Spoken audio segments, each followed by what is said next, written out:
पिछले चंद हफ्तों से जो स्टेटमेंट्स महाराष्ट्र के सरकार के मिनिस्टर्स और चीफ मिनिस्टर तरफ से आ रहे हैं उसको देखने की जरूरत है।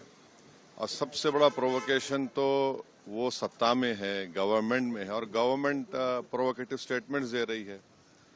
और बड़ा अफसोसनाक है, आप देख लीजिए पिछले 4-5 दिन पुराना स्टेटमेंट उठाकर देख लीजिए, तो ये वो खुद प्रोवोकेशन किए और उनको इस बात की अपनी जिम्मेदारी का एहसास भी नहीं है कि वो मंत्री हैं, मुख्यमंत्री हैं। और दूसरी बात यह है कि आपने कई तस्वीर किसी बादशाह के बनाकर जलाए पूरे महाराष्ट्र में, कोई रिएक्शन नहीं हुआ, तो आपको तकलीफ हो गई। तो आपने क्या किया कि कुरान की जो आयतें हैं, जो वर्सेस हैं कुरान के, जो एक कपड़े पर लिखी जाती हैं, उसको आपने जलाया। और जब ये हरकत हो रही थी तो उसी वक्त जाकर मुकामी वहाँ के जो मुसलमान और हिंदू लोग थे जाकर कंप्लेन किए डीसीपी को कि इसको रुकवाइए। देखिए ये जो कपड़ा है जिसपे कुरान करीम के आयतें लिखी हैं, वर्सेस लिखी है, मत करिए। जलाया गया, एक्शन नहीं लिए।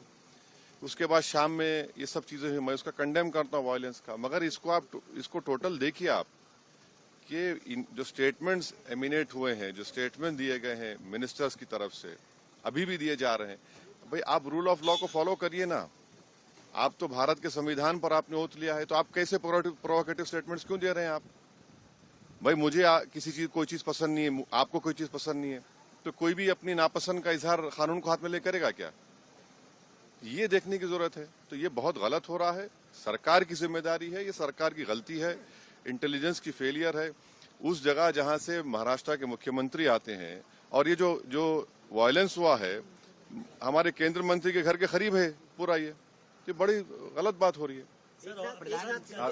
अब हो गया। सर, फडणवीस साहब ने कहा है कि ये बहुत रिग्रेटेबल है, बहुत दुख की बात है कि स्टेट एक्सचेकर से औरंगजेब के कब्र की देखभाल करनी पड़ती है।